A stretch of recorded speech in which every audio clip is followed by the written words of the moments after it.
Well, ding ding, ding ding, round 3. 7 o'clock in the morning, and I'm retired. I thought 7 o'clock in the morning had disappeared. But anyway, the reason I'm up this early is because I put the wrong keys on the hook. I go there and get trapped, don't I? Anyway, the reason I'm up at 7 o'clock this morning is because we're shelving unit hunting yet again. Oh dear me. This time I've rang the bloke. I'm going to an hotel. It sounds like they're in the hotel. Sounds like it. We'll have to wait and see. But anyway, ding ding, round 3. The guy is called Peter Piper. So I know you've heard that before. Peter Piper picked a pep of pickled peppers or something like that, isn't it? Anyway, let's let ourselves out. And let's and if Debbie's going to check online, we might have a little added bonus today, a bonus video wise. We'll see if it's open. So anyway, I'm up. I said to him, what time do you want me to be there? Blah blah blah. Can you come tomorrow? Yes. What time do you want me to be there? Thinking maybe 9, maybe 10. I said 9 or 10, I said. He says, well, it'd be nicer if you could get here early, 8 o'clock. So anyway, it's a 45-minute drive away. Can't happen to us 3 times, can it? I told the bloke, I said to him, I said, you know, I've been messed about twice. I hope you're a genuine bloke. At least I've got an address, a postcode. It's an hotel address and a postcode, and I've got his name. So let's give it a bash, shall we? Let's give it a bash. I'm here. Old Hall Hotel, and he told me the church, so I spotted the church, I spotted the hotel. Let's go see if we can find someone. So far so good. I'm about 15 minutes late, so let's go and find reception. Let's see if we can find Mr. Peter Piper. Just have a look. That would do you nicely, that would. I wonder, would they all fit in the car 6? If I could do them in one journey. We've got them. They're in the back of the car. We've got the 2 of them. He misadvertised them. He was doing it for his boss, I guess. And he asked somebody else to put them on, and they misadvertised them. Actually, she wanted £30 each for them. But the bloke said, well, they would advertise at 30. I agreed 30. They were advertised wrong.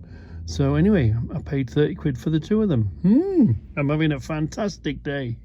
And these lockers are going to fit in just nice. Actually, I think I'm going to end up cutting the doors off one of them. I'm thinking of leaving them open, taking the doors off. But we'll wait and we'll see. But anyway, push the seats forward. The 6-foot lockers, they just about fit in. So let's head home. So the other the cupboards have arrived. I'm thinking of taking the doors off. I'm thinking of just cutting or drilling the rivets out, taking the doors off on the one that's in the corner. And maybe this one got a bit of a dodgy door. This one, all the locks are locked on this one. There's nothing in there. It's the cost of fetching them, isn't it? I paid 30 quid for the 2 of them. That was about right for me, 15 quid each, because you've got to fetch them and take the gamble. They're there. They're here now. I think I had to go 40 miles, 45 minutes away. And it's going to cost us a drill to drill them out, you know, a drill bit. You'll blow through a drill bit. Except we've got a good one, so that's okay. time and fuel. Do you pay more for them closer with a key? If they've got a key, what do you do? Apparently she was asking 30 quid for them each. I wouldn't really. Fetching them, carrying them, 30 quid each. I'd wait. How long do you wait when there's something you want? You know they exist. They do come up for sale or always, but you've got the problem of transport. How far are you willing to go to fetch them? How much time are you willing to put into them to go and fetch them? Okay, luckily I'm retired, it don't matter. But it still costs fuel, which is added to it, doesn't it? Luckily we've got the estate cars, there's no big thing. I haven't had to hire a van or nothing. So, I still, especially when they're locked like this, that's worth no more than 15 quid. Sit and wait for the right one to come along. This one's in pretty good nick. The door's a little bit damaged there, but we don't want the locks and we don't want the doors. I think the one on the end, I was thinking of turning it upside down. Do we want to leave it here with no lip, or do we want to turn it upside down and use the lip to stop something falling out? So we might put that one in upside down, actually, if we decide we'd like the lip, because it's still the same. It's just pop riveted in, isn't it? Anyway, after a load of hoo-ha, they're here, and I'm pleased. And we can carry on, can't we? We can carry on. You know me and machines. We've come to Coventry Car Museum. I'm in this, where am I? I'm in this Bishop Street car park, and the machine didn't work. Anyway, a really, really nice, kind lady sort of, she said, I said, oh, I'm stupid with these machines, I'll do it for you. She said, okay, so she came over. Anyway, the machine won't work for her. Anyway, we rang this number, and there was a person on the other end, nice person sounding, said there was a CEO. I always thought a CEO was the boss of the firm, but anyway, a CEO had been and was only here 5 minutes ago and had checked them. Okay, so there was another lady here waiting, and she's gone off somewhere. So anyway, the gentleman on the phone said they're going to send a man along because it must be his patch, or he must be nearby or something. We must be near his hut or whatever. So I'm stood here like a lemon waiting for it sounded like a CEO.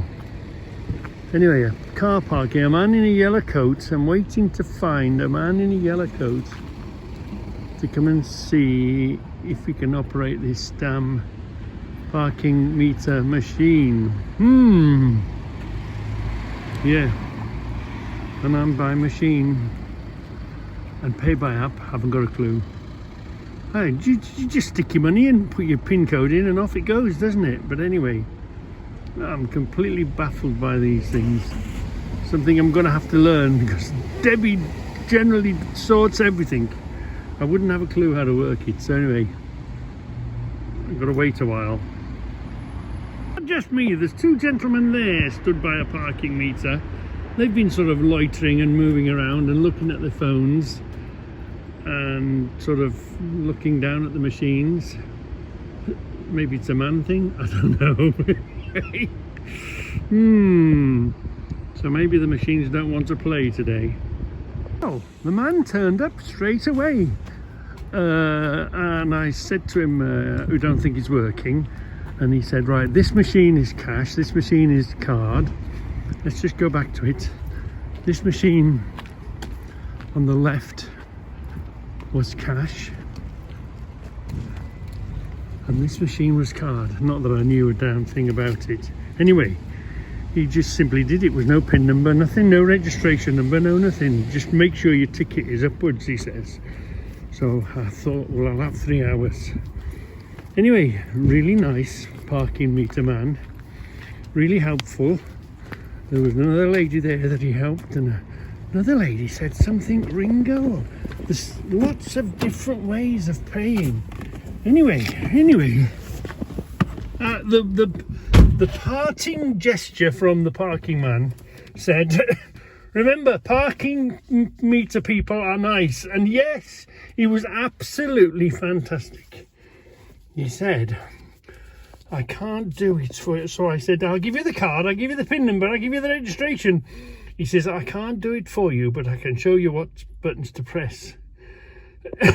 And to be honest, it really was simple. Really was simple. The only problem was, if it was a problem, it was really slow printing off. Really slow. You know, usually you do a thing, and he said, oh no, these are really old technology. You have to wait for your ticket. So we have to, if you weren't used to waiting for your ticket, let's say 2 or 3 minutes, that might have confused you. But anyway, I've got my parking ticket. We're off on a wanderings. Wow, today I found some really nice people. The lady that initially helped me, the gentleman on the phone, the man that walked up to the machine, the parking meter man. I'm having a fantastic day. Yeah. Now let's put this upwards so that man can see it. Always when you come somewhere strange, you've got to remember where you put the car. Anyway, we've put it in the car park behind the museum, so apparently we've got to go up here, left and left again, and basically this is the back of the museum. So let's go take a walkies. It was really nice coming in really early. It was nice to see the school kids were having a trip out to there. We found this car park, which is basically the back end of the museum, so that was good. Really, okay, I'm a bit Johnny No Mates walking around on my own, a bit saddo with the phone, but what a fantastic experience we've just had. Out here, not a weekend, a week, it's Tuesday actually. Yeah, and it's nice and quiet. Get in there early. I virtually had the place all to myself, yeah, for the first couple hours, and we're back to the car. Wow.